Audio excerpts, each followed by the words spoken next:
An adventurous grandmother has a run-in with tragedy. Don't touch my arm! Still, okay? And the trauma team fights to keep this free spirit alive. A man clings to life after a deadly slide down a rocky slope. And a young minister is rushed to the trauma room. Just check to see if he has pulse. After being crushed by a speeding car. The main issue here, life and death-wise, is his head injury. You got a pulse here?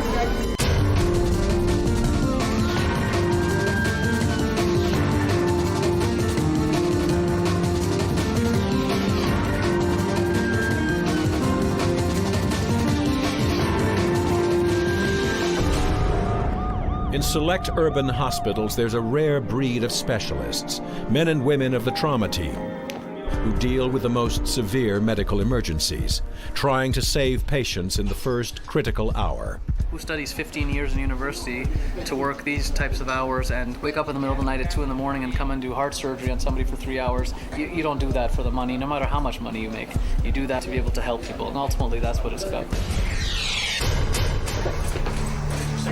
Though young Kevin Raymer doesn't know it, he's just been delivered into the hands of the trauma team. Studying to become a Christian minister, this son came home for a visit and decided to mow the lawn. We have 2 IVs, you said? What happened would traumatize his entire family. Our 6-year-old granddaughter saw it happen. A speeding car trying to pass traffic on the shoulder caught the ditch. And then he was thrown over 50 feet. Our son-in-law was kneeling beside him, and he quit breathing, and his eyes rolled up. But one of the cars right along at that time had 2 paramedics in it, and they jumped out and prepared him for the ambulance coming. Despite his luck, he now lies unconscious with more afflictions than Job. With one arm snapped, both legs smashed, and his skull so battered his brain may already be beyond salvage, the trauma team searches for clues that will reveal exactly what his body has sustained and how they can begin to save him. Time is a critical factor, but it's difficult to examine him because he cannot communicate. He's been comatose since the beginning of the accident, and he's been transferred here to us as such, so he's still comatose. Everyone who's going to be working should have a vest, because we're going to do x-rays now. Okay, guys, somebody get his arms.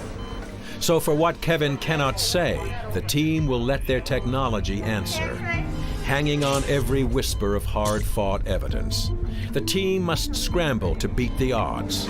Few survive being directly smashed by tons of speeding steel.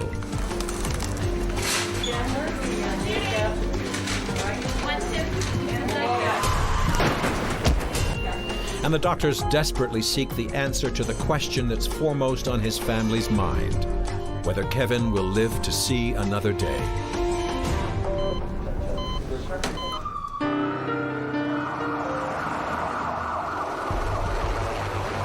Outside, there is a new arrival. EMS rushes in a family matriarch, known to her grandchildren as their free-spirited gran.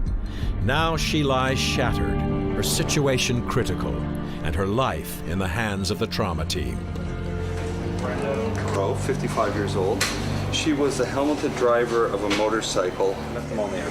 Brenda Perot was out on her motorcycle with her riding partner, her husband, when the unthinkable happened. We were just out joyriding, and I lost track of her in a sharp bend.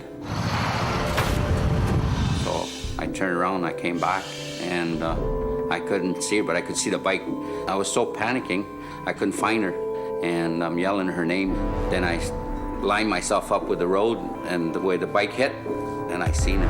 She was probably about 50, 60 feet away from the bike. I ran over to her, and I could see she was hurt bad. Her head was swelled up. The blow to Brenda's head has caused an alarming effect. This gentle grandmother has now transformed and become extremely aggressive. Left forward, don't touch my arm. Don't do that. Don't stretch my arm. My God. We're going to be touching your arm, okay? I said don't. Okay. Man. No, wait. The team takes this aggressive change in behavior as a clear sign that Brenda has sustained a brain injury, and this has serious implications. The force required to knock her head into this state would likely damage her spine as well. A dicey problem for the team. Oh, we have more people log roll. 2 for the leg, 2 for the body, 2, 3. Okay, take a deep breath. Okay. Just for a second. Tell the doctor where it hurts. They examine her spine. Tell the doctor where it hurts. Where he's touching it. Right there. Right there. Oh, right there. And find fractured vertebrae. But what has the trauma team more concerned is whether Brenda may have sustained damage higher up in her neck. The team finds tenderness, a troubling sign. Oh my God! Their minds turn immediately to whether Brenda's high spinal cord is damaged, a cause for paralysis. Press on your neck bones here. Wait. Hold still, okay? Don't move your neck. Does your neck hurt? That hurt? Okay, go. We got The it. stakes just went up. They know that if Brenda's spinal cord is damaged, this grandmother could be transformed from a free spirit riding motorcycles to a woman bound to a wheelchair the rest of her life.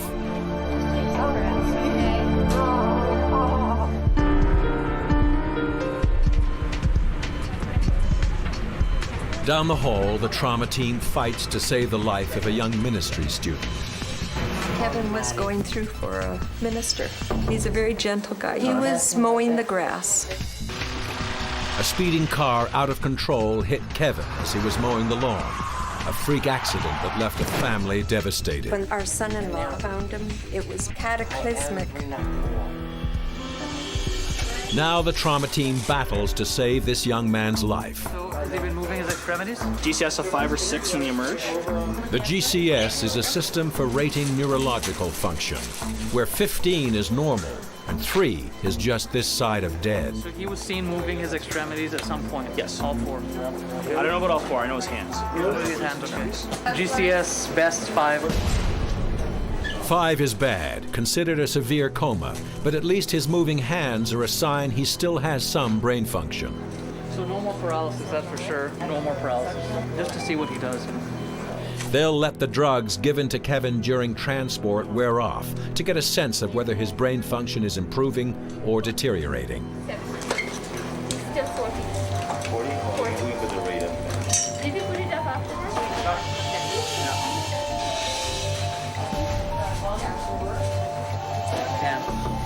He's got a dislocated right hip. Pelvis CT. They discover his legs are more than just broken. They are knocked out of the hip socket. If the blood is choked off, his leg is already dying. In his legs, because he's obviously got a bad femur fracture here. This one looks shortened and externally rotated to me. Okay, let's get the Doppler then. Doppler here? Yeah, we'll do the Doppler, yeah, because no one feels my pulse. Here we go. Using an ultrasonic Doppler, they will listen for any pulses of life in Kevin's leg. If there are none, he may lose the limb.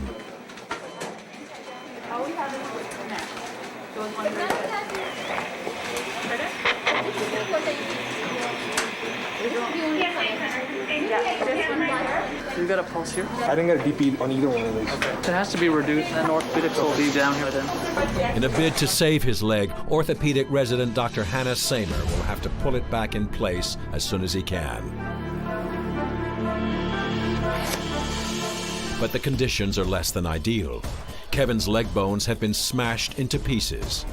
While one team member holds his hips, Dr. Samer will try to haul the leg back in place.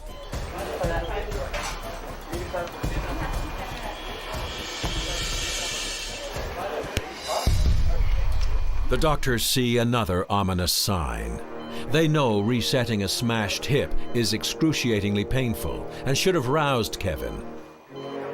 And the team knows that the drugs cannot explain why he is still unconscious. Should have worn off by now. He's not opening his eyes spontaneously or to pain. GCS is 3. They seem a little unequal though. And his eyes tell an even more troubling story. no movement, and his changing pupils all add up to a swelling brain. Get to the CT scanner as soon as possible. So guys, the goal here is to get the CT of the head as soon as possible. Basically, the main issue here, life and death-wise, is his head injury. A lot of swelling.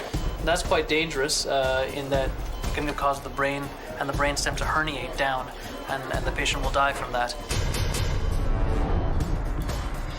Yeah. Are you going to CT soon? Yeah, now. Really? Yep. The work on Kevin's leg is still not complete, and the limb's viability is in doubt.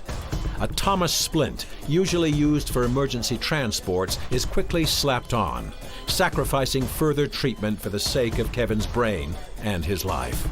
Yeah, that's right. Okay, let's start wheeling, guys. Grab and wheel.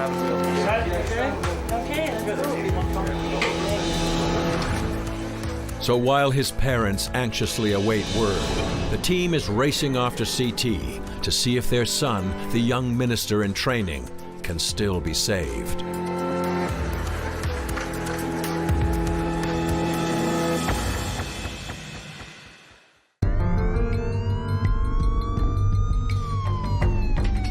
At Sunnybrook and Women's College Health Sciences Center, Kevin Raymer's life is on the line.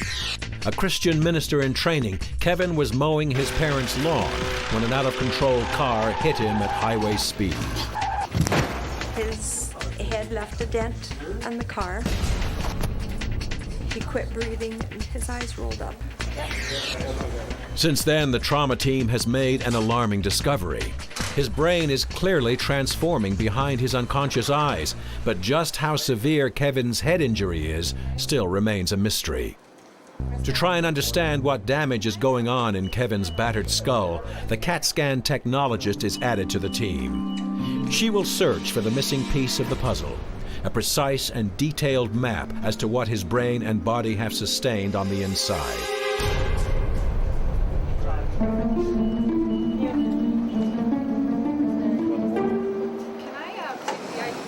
Hit by some reckless driver driving at highway speeds on a regular road. Can you believe it?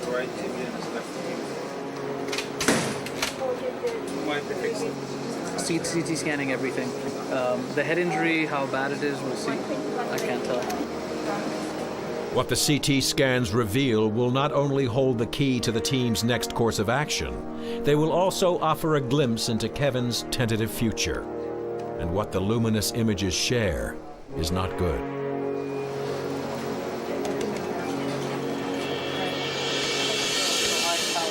The brain should look quite different on a CT scan. Now you can see here a lot of tightness, a lot of swelling. You can't do anything about that surgically.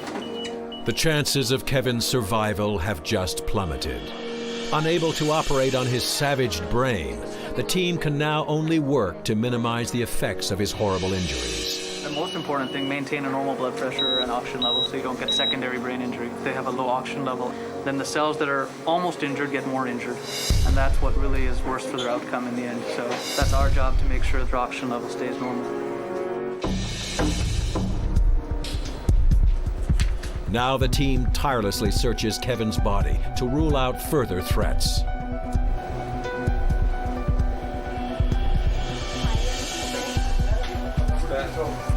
We didn't see that on the chest x-ray, so he has a punctured lung basically. With a lot of air, eventually that compresses the lung and causes major problems. What the CT has revealed has the team alarmed. They're now fighting on a front they did not know they faced. You got your first set? They will race back to the trauma room and try to drain the pooling blood pressing against Kevin's lung before it collapses.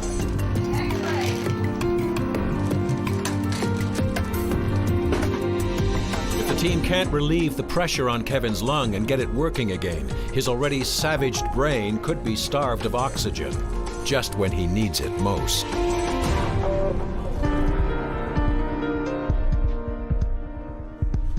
Just 14 minutes ago, EMS rushed 56-year-old Brenda Perot to Sunnybrook and Women's College Health Sciences Center. By all accounts, Brenda lives her life to the fullest for her grandchildren, her husband, and love for the open road.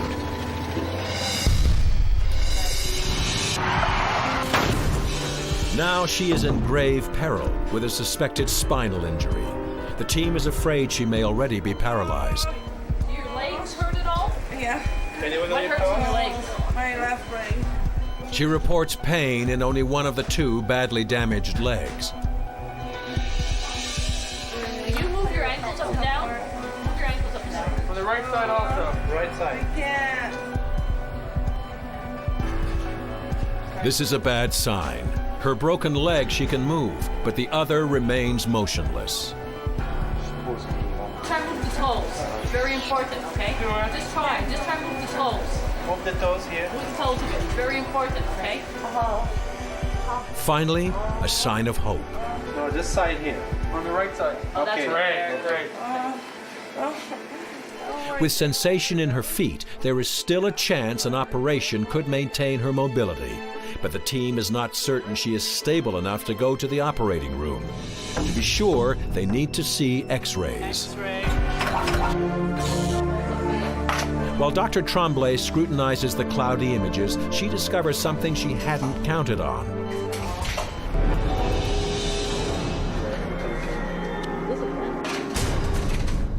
She does have a very significant pelvic fracture. This pelvic fracture is really life-threatening and will require multiple surgeries. The pelvis contains a massive network of blood vessels, and when it is shattered, there is an extreme risk of deadly internal bleeding. Before they can deal with her spine, they need to get Brenda prepped and off to surgery. We're going to take you home to an operation tonight to your pelvic bone. It's pretty badly broken. The nurses have to get all these rings off you. Yeah. Before your fingers swell and You're going to lose your fingers. To get her ready for surgery, the team needs to sacrifice the one symbol of her husband she has in the trauma room. The ring he had made for their 25th anniversary.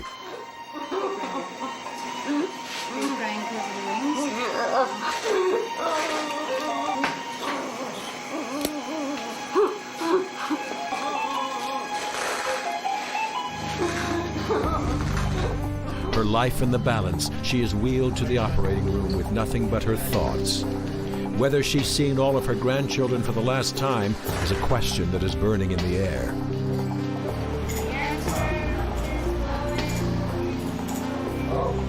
So for the grandchildren who love her, for the ones who will never know her, she will only leave behind the lessons she has taught, the memories, and her beloved husband who would mourn her loss. God, it's pretty scary. The tension in surgery runs high. Brenda's life and all the lives she touches are now in the surgeon's hands.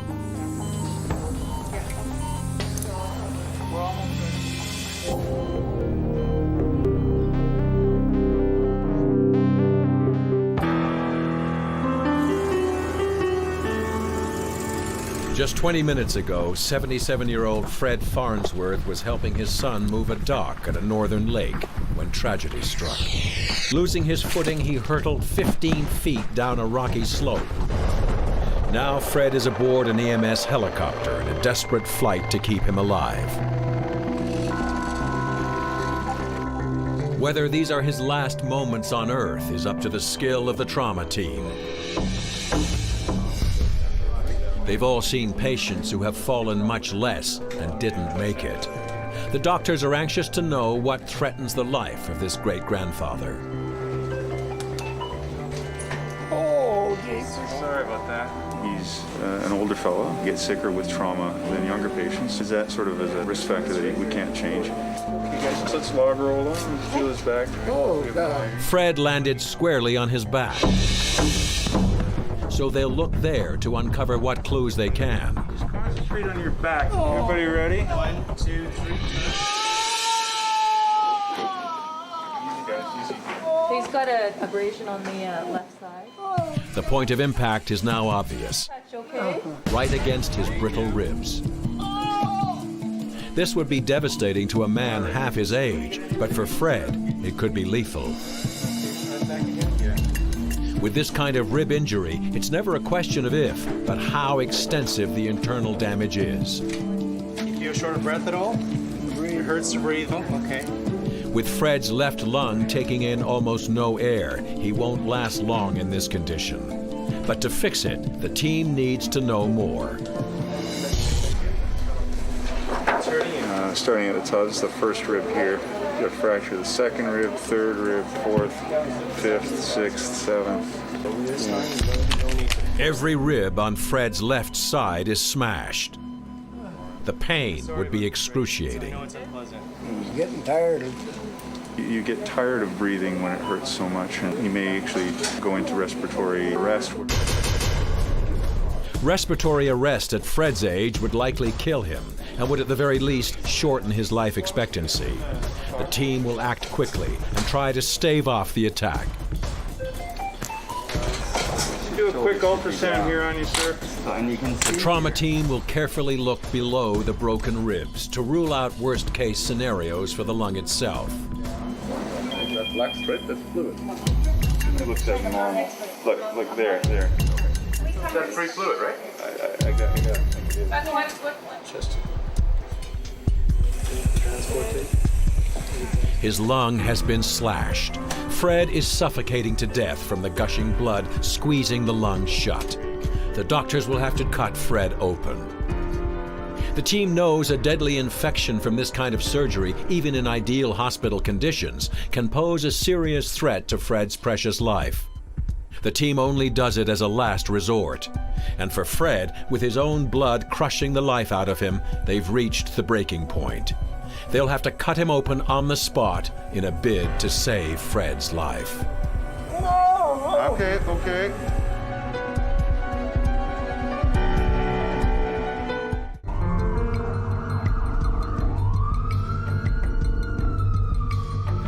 It's been only 33 minutes since 77-year-old Fred Farnsworth was rushed to the trauma room after a rib-snapping fall on a northern shoreline.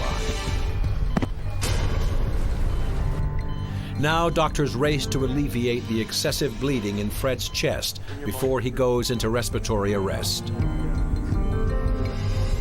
They insert a chest tube, and immediately it starts to drain. You feel short of breath at all? No. It hurts to breathe. Don't. Though they've stabilized Fred's breathing, he still has mysterious signs of distress. But re-examining the x-rays shows Dr. Brzezowski only the chest was smashed in the fall. So something else is going on. But what? Rib fractures can injure intra-abdominal organs too, like the liver or the spleen. So. Here in your chest, right in my shoulder. Dr. Brzezowski is immediately put on edge. Shoulder pain is a classic indication of referred pain from an injured spleen. Fred may need a second, more invasive surgery to save his life. Fred already has the risk of the one surgery hanging over his head. A second would double his chances of dying from complications. Oh, Jeremy? Good. Just scan his chest and abdomen. He's a big guy, so. Dr. Brzezowski personally wheels Fred down the hall to the CT, where in the next few minutes, this great-grandfather's fate will be decided.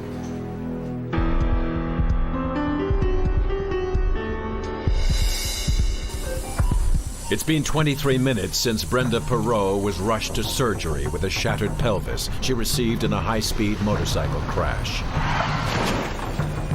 Now surgeons hope they can stop the bleeding in her pelvis in time to save this freewheeling grandmother's life. The surgery is a success. The bleeding has been stopped. And another stroke of luck. Brenda's CT scan reveals that she has only minor spinal fractures in her lower back and will not require any additional surgeries. A miracle considering the tremendous impact of the accident. Oh my God!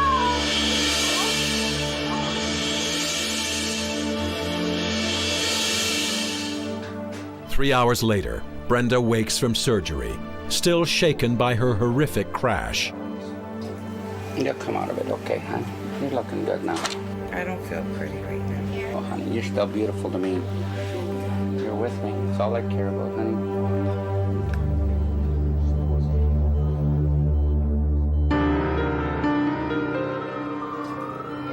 Back in the trauma room, young Kevin Raymer is fighting for his life after a speeding car smashed into him, leaving him shattered and unconscious.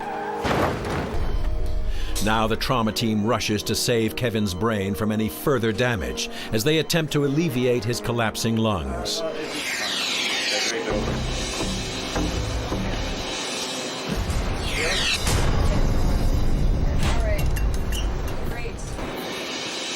The team inserts a chest tube, and Kevin's lung function is resurrected to do what it can for Kevin's brain. They can now whisk him off to his leg surgery, which until now has played second fiddle to this young man's damaged brain. In a patient who comes in with a Glasgow Coma scale of 3 and has a CAT scan that doesn't show a bleed that can be fixed by surgery, then that prognosis is pretty poor. So I'd say at least 50% mortality in this case.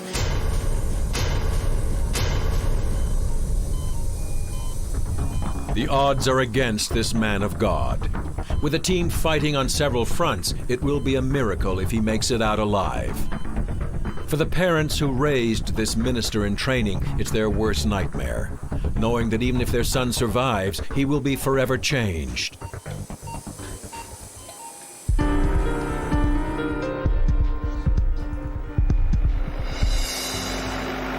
An idyllic day of country living turns tragic.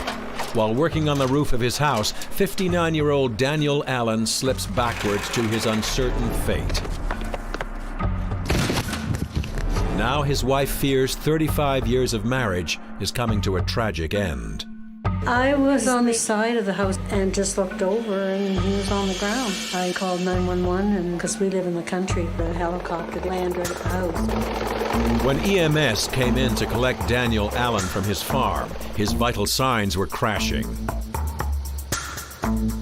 The helicopter crew raced him to Sunnybrook and Women's Health Sciences Center in record time, but it may not be fast enough. For the whole trip, EMS has been putting in extraordinary amounts of blood to keep his pressure stabilized.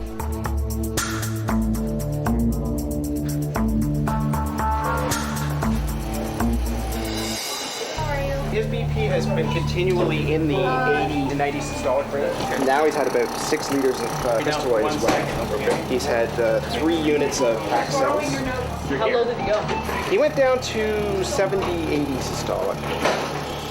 A blood pressure this low is edging Daniel dangerously close to cardiac arrest. How's your breathing feeling? Trauma team leader Dr. Tremblay knows he must be bleeding substantially from within, but from where is a mystery, one they must solve quickly, because they know Daniel won't last long in this condition. While continually filling him with extra fluids to replace the draining blood, the team uses ultrasound to look into Daniel's body, searching for the source of the internal bleeding. Right chest. Okay. And he still has massive sub-Q air throughout. Bad news. Somehow in the fall, his lungs have leaked air up under his skin, which makes the ultrasound blind to everything inside his ribcage. Hop over to this one. Like I can find any window anywhere. This one. The team will try looking from every possible angle in search of the key that will save Daniel's life. While internal bleeding is slowly killing this husband of 35 years, in the waiting room his wife is in shock and doesn't know if her husband will live to see tomorrow. Oh, they did. Yeah, they told us it's pretty bad because they told us it would go either way.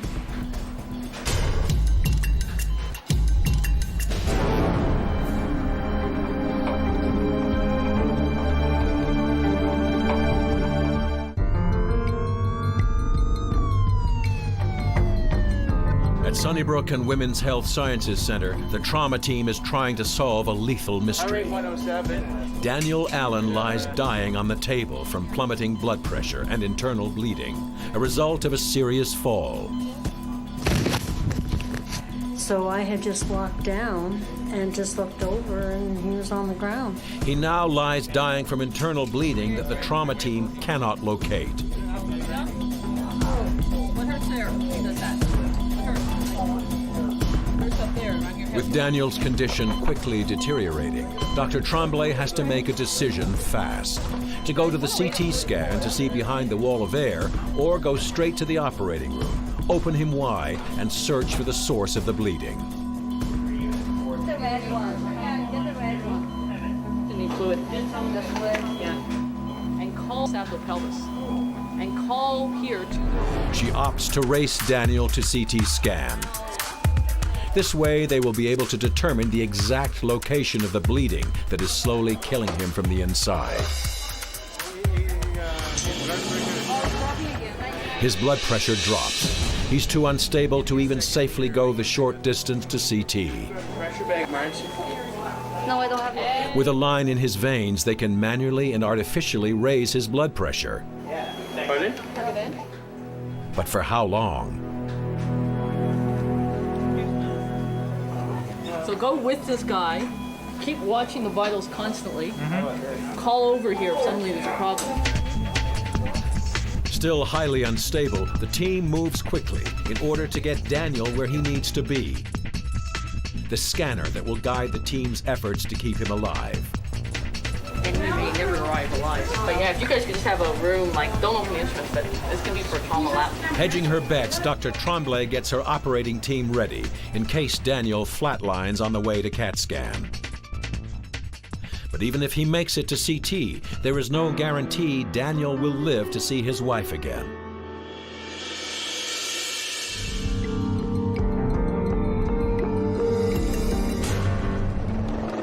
After a vicious fall down a 15-foot rocky slope, 77-year-old Fred Farnsworth now finds himself clinging to life in the tube of a CT scanner. As the images come up, the team searches for the key to Fred's pain and to his future. Internal organ damage combined with the surgery needed to repair it could prove devastating for Fred. But as they examine and re-examine the images of his organs, the mystery deepens. His organs are all intact, so why the pain?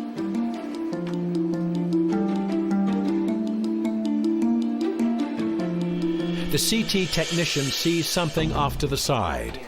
Broken scapula. Boy, his We can arm's so actually, sore. we'll get his right picture, and then we'll go from there because we need We one. didn't really see too much on the plain X-ray, but on the CT scan of the chest, we saw that he also has a fracture of the scapula or the shoulder blade in the back, so that explains his pain from moving his arm. Great news for Fred. His pain is caused by a broken shoulder, not the deadly signature of internal organ damage. His shoulder will eventually heal on its own, slowly. But he's lucky to have avoided a risky surgery.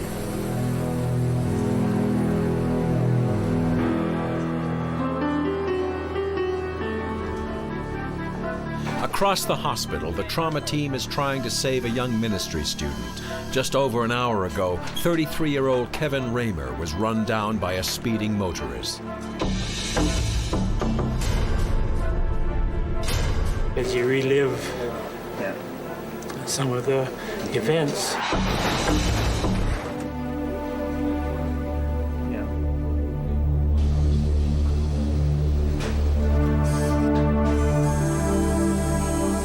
After 4 hours of orthopedic surgery, Kevin is wheeled to ICU and towards an uncertain future. I'll be telling his family, but he may have permanent neurologic dysfunctions. So we're dependent on somebody completely for feeding, for taking care of basic activities of daily living. As well, I will try to get them ready for the possibility that he may not wake up, but that we are dealing with a pretty grave situation. Kevin's parents will stay by his side, knowing that if their son wakes, he will never be the man he once was.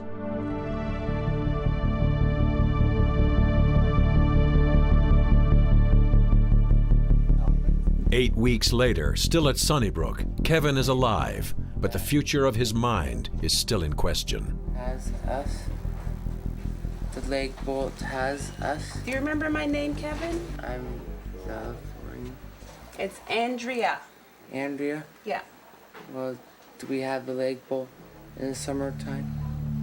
Kevin has been transformed from a pillar of religious strength for his community and a compelling speaker to a man struggling with the simplest concepts. That decreasing with the formation. For the parents who raised him and who will not leave his side, it's a grueling emotional roller coaster. It's better over the week time. Each week you see a more pronounced recovery. And day by day he has improvement for sure. But then each some week, days it's down. yeah, So. there are some days. Yeah. So why are you guys protecting me? Why are we protecting Why are you protecting Because we me? love you. Why are you Because we protecting love me? you. Why are you protecting Because we me? love you, Kevin. Thank you. Here you go. Yeah, you're right on. Here you go. You are not gonna be. Thank you. How far their son will come back, only time will tell.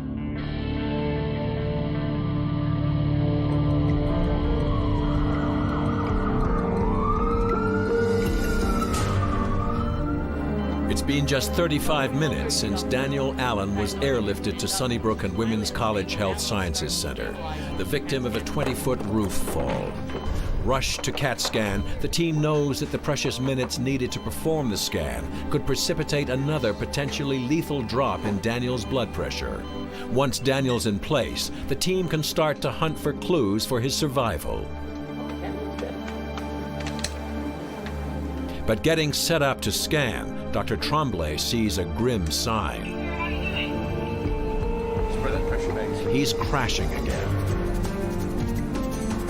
The nurses need to fight off another plummeting blood pressure spike, literally squeezing the life forces back into Daniel's dying body.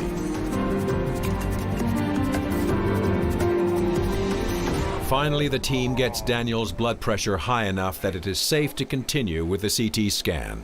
Okay, he's still awake and chatting. Looks good. Okay. So he's going to come over here. The first swirling images come online.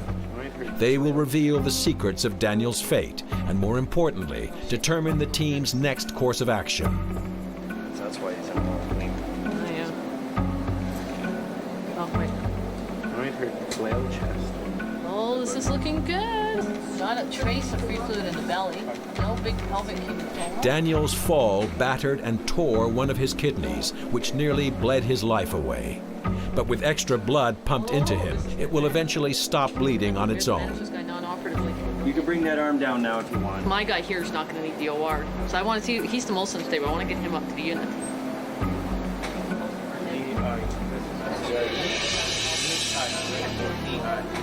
Yeah. There's no, that kidney's not making urine, is it? No. Nothing. 5-minute delay. But there are signs that the kidney is failing. If it does not prove viable in the next few minutes, Now, it's going to be really important that you hold your head still, okay? the team will have to surgically remove it.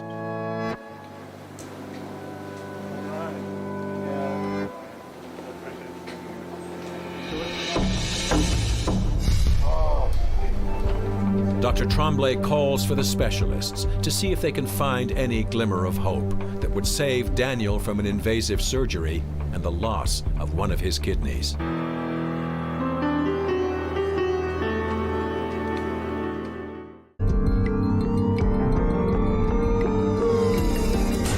At Sunnybrook and Women's College Health Sciences Center, 59-year-old Daniel Allen is fighting for his life after a 20-foot fall from his roof left one of his kidneys battered and bleeding. This guy was looking like I'm not going to have to rush him too hard, but look at this kidney, it's perfusing. And the biggest thing that's going to determine what they want to do will be whether or not it's like a functional kidney. He's dissected or transected right here to the hilum. Daniel lies unaware that the machine he's lying in and the team that studies its images carry the answers that will set the course of the rest of his life. What? So you're thinking this is, they're both blood or one's urine? It's not an enviable position to decide whether to risk an invasive surgery or gamble that the kidney will heal on its own and renew its vital function.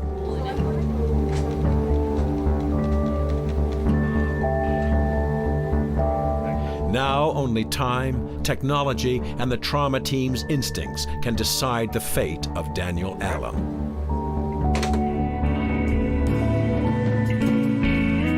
Just days after the fateful decision had to be made about Daniel's kidney, he and his wife are in the recovery ward at Sunnybrook, reflecting on the outcome. Oh, my kidneys were, I don't know what They were badly bruised, so they thought they would have to operate, but then they didn't. They did get better on their own, so. But he hasn't walked yet. Like, he hasn't put any weight on his legs, but he will. And no more ladders and no more getting up on the roof. No more, for sure. The Allen family, with a new lease on life, has found a new appreciation for the trauma team, whose dedication and hard work kept Daniel alive.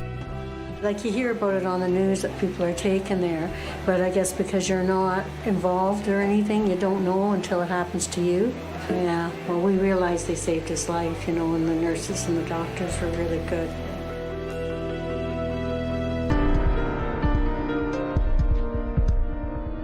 Six months after a scenic motorcycle ride turned into tragedy,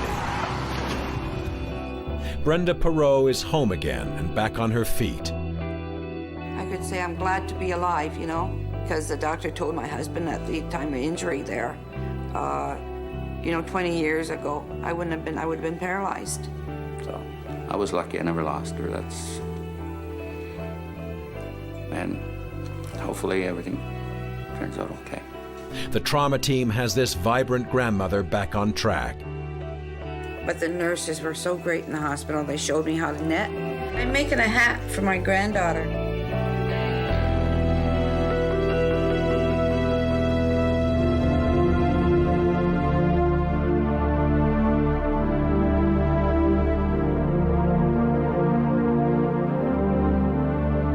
Seven weeks ago, young Kevin Raymer was mowed down by a speeding car, permanently altering the course of his life. Only now, pieces of Kevin's mind are slowly falling back in place. With the memories comes the painful yearning for who he was. Do you want to know something? The one set of photographs that my friend took were taken based on history, on my history. In the quartet up there? Yeah, right there. I'm not like that anymore. But with Kevin's miraculous recovery comes new opportunity. He will be able now to go to neuro rehab. Yeah. And the goals of rehab, I guess, would be for you to resume the bigger things in life. Yeah, talking about going back to school. I was wondering, for me, if you could open this package. I think I can. Great. And that's something new. You haven't done that. Excellent. Kevin, I want you to tell me a story. And the three bears were so enraptured that they actually missed a meeting to attend Goldilocks' home. Well, that's a bit of a different version than what I know, but that's okay. What's really come a long way, Kevin, is that when you speak now, you're not using any made-up words.